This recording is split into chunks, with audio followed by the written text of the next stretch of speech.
사탄의 세 번째 유혹은 산으로 데려가서 예수님께 자신에게 절하라고 그렇게 엎드려 경배하면 이 모든 것, 이 세상을 자신이 다스리는 이 모든 것들을 주님께 주겠다라고 제안합니다. 사실 사탄의 세 번째 유혹이 가장 달콤해 보입니다. 뭔가 예수님께 그냥 고개 한번 숙이기만 하면 예수님이 정말 얻기 위해 온 이 세상을 한 번에 다 얻을 수 있기 때문입니다. 이 사탄이 세 번째 유혹한 이 유혹의 내용은 어떤 것을 상징하는 것일까요? 그것은 바로 산에 나와 있습니다. 성경에서 산은 권력, 권위를 상징하고 있습니다. 그래서 모세가 하나님을 만날 때 하나님의 산에서 만났고 그때 그 하나님의 산 가운데 나타난 하나님의 권위가 드러나는 것이었죠. 엘리야도 하나님의 산 호렙에서 하나님을 만나게 됩니다. 그리고 예수님께서도 이후에 마태복음 5장 이후에 산상수훈을 선포하셨죠. 산에서 하나님 나라의 그 법칙과 하나님 나라의 그 모든 말씀을 권위로서 드러내는 것입니다. 이처럼 산은 하나님의 권위, 어떤 권력을 뜻하고 있는 것입니다. 특별히 사탄은 세상의 권위, 세상의 권력을 다 주겠다는 겁니다. 네가 나에게 절만하면 이 모든 것들을 다 주겠다라고 그렇게 이야기하고 있습니다. 이때 당시 정치적인 권력은 누구에게 향해 있을까요? 바로 로마입니다. 이스라엘은 로마의 정복을 받아서 그렇게 세상 속에서 억압을 받고 피폐한 삶을 살고 있었습니다. 그러나 이것은 단순히 로마 시대 때만 국한된 이야기가 아니었었죠. 이스라엘 백성들은 사실 구약 시대 때 바벨론에 의해서 멸망을 당하고 그 이후로 계속 세계 열강의 그 나라의 공격 앞에 힘없이 무너지고 압제 속에서 살아갈 수밖에 없었습니다. 그래서 바벨론에 의해서 멸망당하고 난 다음에는 페르시아에 의해서 멸망을 당합니다. 그리고 그 이후에 마게도니아, 우리가 잘 알고 있는 알렉산더 대왕에 의해서 나라가 또 망하게 되죠. 그 이후에 또 이집트에 의해서, 시리아에 의해서 그렇게 계속 멸망을 당하게 됩니다. 이스라엘의 입장에서는 수백 년 동안 자신의 나라의 어떤 자주 독립을 갖지 못한 채 속국으로 살아갈 수밖에 없었던 역사적인 비극이 그 안에 담겨져 있었습니다. 이것은 신약과 구약의 중간서 속에서 잘 나타나 있었죠. 이스라엘의 그런 어떤 상황 속에서 이스라엘이 언제나 꿈꿔왔었던 것이 있었습니다. 그것은 바로 독립과 자유입니다. 그래서 당시 수많은 저항운동이 일어났습니다. 첫 번째로 치카리파, 단검 사용자로 지칭되는 폭력 저항운동이었습니다. 이들은 당시 그 로마 아니면 민족의 앞잡이들을 몰래 암살하거나 납치하는 일을 하였습니다. 그래서 폭력적인 형태로 이렇게 이스라엘의 독립을 꾸어왔었던 그런 사람들이었죠. 그리고 두 번째로 비폭력 운동도 있었습니다. 우리나라에서 3.1절 때 이렇게 모든 사람들이 비폭력으로 만세운동을 펼쳤듯이 이스라엘 사람들이 로마의 그런 어떤 저항에서 어제 말씀드렸던 6월절이나 중요한 절기 때 예루살렘에 모여서 우리 주는 하나님이시다라고 외치며 그렇게 로마의 어떤 로마 앞에서 독립을 외치며 비폭력 저항운동을 그렇게 펼쳤습니다. 그리고 사회적 도둑이 있었습니다. 우리가 잘 알고 있었던 예수님과 함께 묶였었던 바라바가 이 사회적 도둑이었습니다. 당시 경제적이나 종교적인 대의를 위해서 테러를 자행하고 그 다음에 많은 사람들, 농민들에게 그런 훔친 물건들을 나눠주는 이런 사회적 도둑, 이런 사람들이 당시에 있었던 것이었죠. 그리고 예언자들이 있었습니다.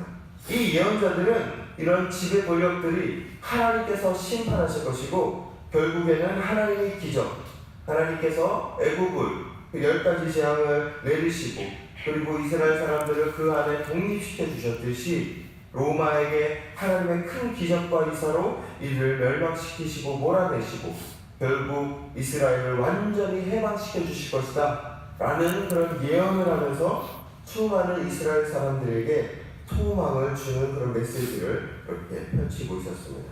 이러한 급변하는 정치적 상황 속에서 사탄은 예수님에게 이것을 제안합니다.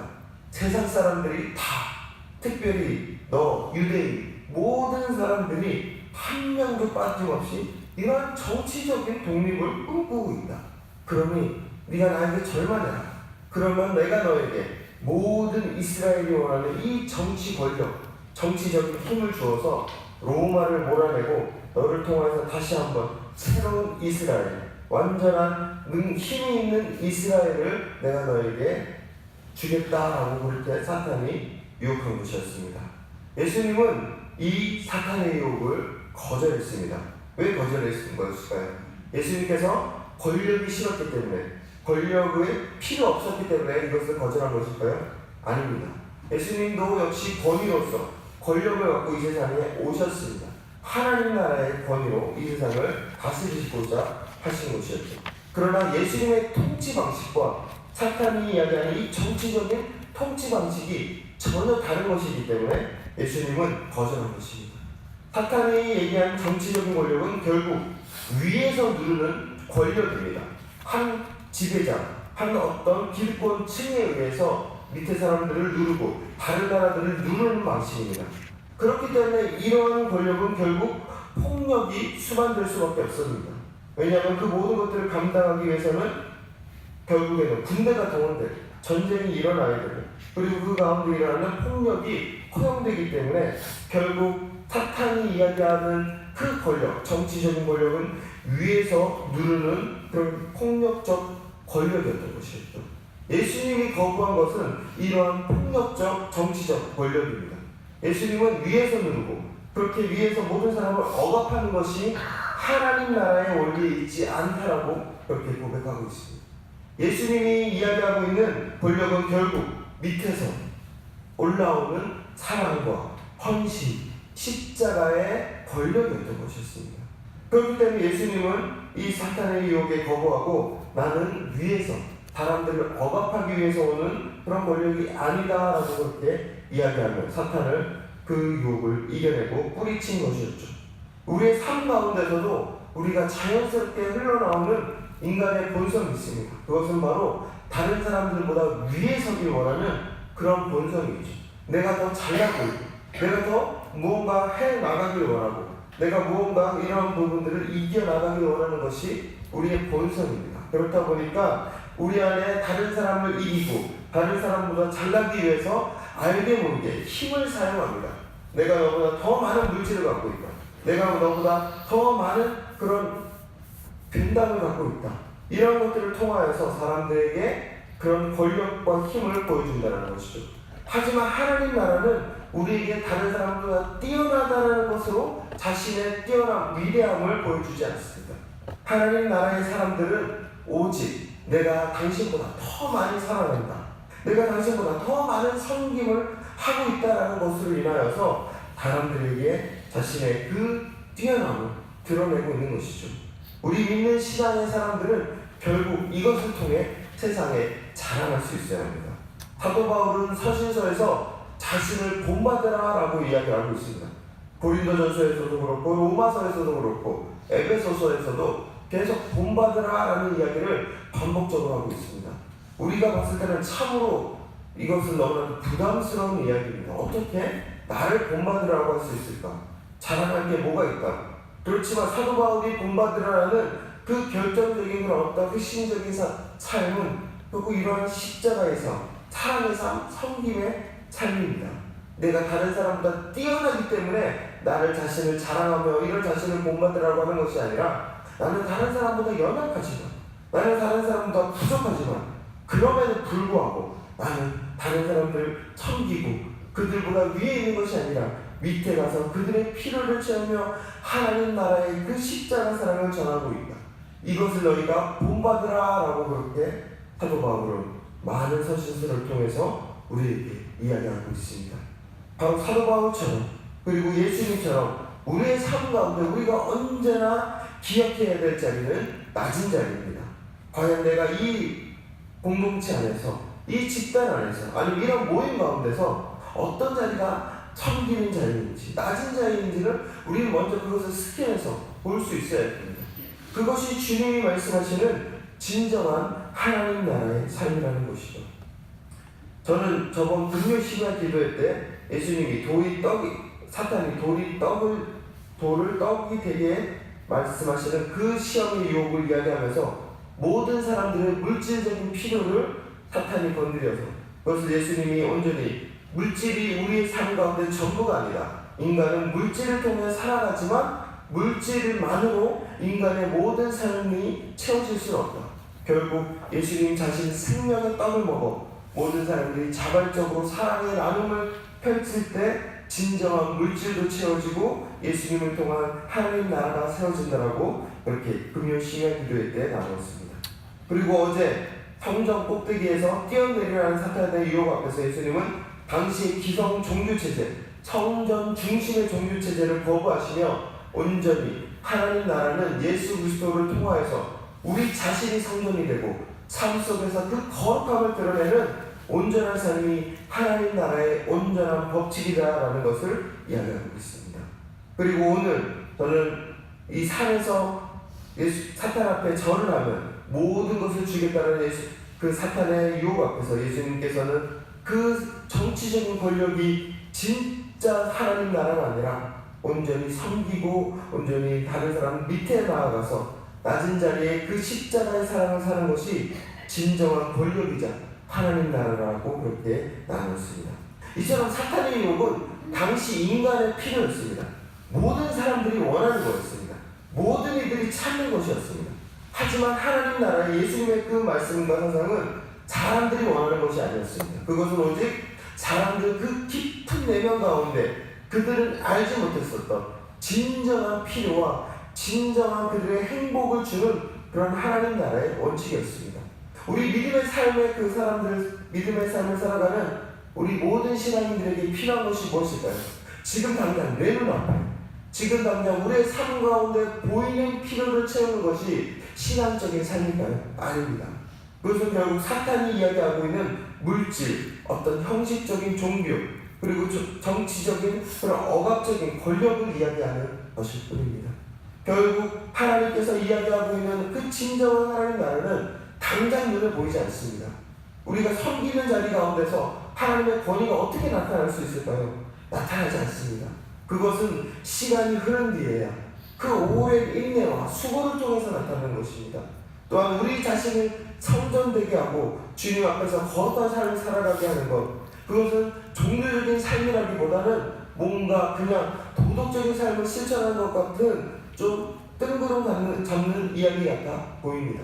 하지만 우리가 매일매일 삶 가운데 주님 앞에 우리 자신을 내어드리고 우리 안에 계신 주님을 주님으로 모시고 그렇게 살아가는 그 삶의 여정을 통하여서 결국 언젠가는 많은 사람들이 저 사람이 정말 주님의 사람이구나 라는 것을 깨닫게 된다는 것이죠. 또한 물질 또한 마찬가지입니다. 지금 당장 내가 다른 사람들에게 물질을 나눠주고 또한 물질을 통하여서 어떤 풍요를 통하여서 내 삶 가운데 행복이 올 것 같지만 결국 그건 순간적이고 일시적인 것일 뿐입니다. 예수님께서는 예수님 자신 생명의 떡을 먹어서 많은 사람들이 사랑의 나눔, 예수님 안에 있는 그 은혜를 통한 자발적인 나눔, 초대교회 가운데 타전절에서 그렇게 많은 사람들이 성령의 충만한 은혜를 받고 나의 것을 여기지 않고 그렇게 주님의 은혜 안에서 나누는 나눔을 통하여서 그때 진정한 나눔과 물질적인 풍요가 우리 안에 올 수 있다라고 그렇게 고백하고 있는 것이죠. 이처럼 하나님 나라는 오랜 인내가 필요합니다. 우리가 수고하며 애쓰며 그 하나님 안에서의 믿음의 삶의 여정을 감당할 때 그때 주님께서 우리에게 허락하시는 나라가 하나님의 나라입니다. 그렇기 때문에 우리 모든 성도님들이 이 나라를 꿈꾸며 수고하는 삶을 살아가길 원합니다.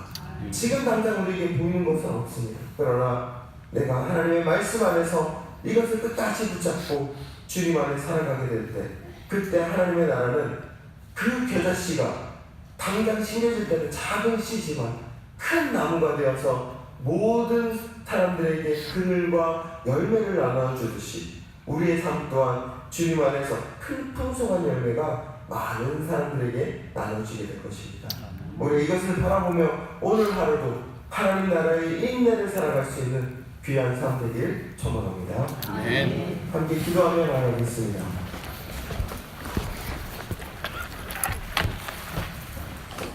하나님, 내 삶 가운데 지금 나에게 지금 보이는 필요, 물질, 어떤 종교적인 그런 은혜, 그리고 내 삶 가운데 있는 힘, 권위, 권력, 이런 것들을 내려놓고 하나님 나라의 그 은혜들을 바라보게 하여 주시옵소서. 그래서 정말 내 삶 가운데서 철저하게 십자가의 사랑, 헌신의 사랑, 낮은 자의 삶을 실천하게 하여 주시옵시고, 내 안에 계신 주님을 모셔 내 자신이 성전임을 깨닫고 언제나 주님 안에서 섬기며 살아갈 수 있는 삶 되게 하여 주시옵소서. 우리 그렇게 오늘 말씀을 갖고 함께 기도하며 나아가겠습니다. 하나님, 사람들은 지금 눈에 보이는 필요, 즉각적으로 드러나는 화려한 것, 당장 내 손에 잡히는 무언가를 원하고 있습니다. 하지만 주님은 당장 눈에 보이는 것이 아닌 인내와 수고와 헌신과 그 수많은 시간을 통해서 온전히 감당해야 될 그 하나님의 나라의 길을 걸어가셨습니다. 그래서 십자가를 지셨고 우리를 위해 죽으셨습니다. 그 십자가의 사랑이 부활과 영원한 영광의 소망을 우리에게 안겨주셨습니다. 이러한 주님의 삶을 본받아 우리의 삶 또한 지금 당장 내 눈에 필요한 것, 보이는 것에 쫓아가는 현실에 안주하기에 그 급한 삶이 아닌 영원한 하나님 나라를 바라보며 섬기며 사랑하며 희생하며 십자가를 지고가는 우리 모든 믿음의 성도들 될 수 있도록 주님 함께하여 주시옵소서. 그리고 또 그 길이 지칠 때가 있습니다. 당장 눈에 보이지 않기에 이것이 과연 의미 있는 일인가 우리 마음 가운데 의문이 들 수 있습니다. 그럴 때마다 오셔서 힘을 더하여 주시옵소서. 네가 가는 그 길이 진정한 참된 진리의 길이다, 나와 함께 동행하는 하나님의 길이다 라는 것을 우리에게 말씀하여 주셔서 우리가 지칠 때 주님으로 말미암아 힘을 얻고 다시 이 길을 걸어갈 수 있는 우리 성도님들 될 수 있도록 함께하여 주시옵소서.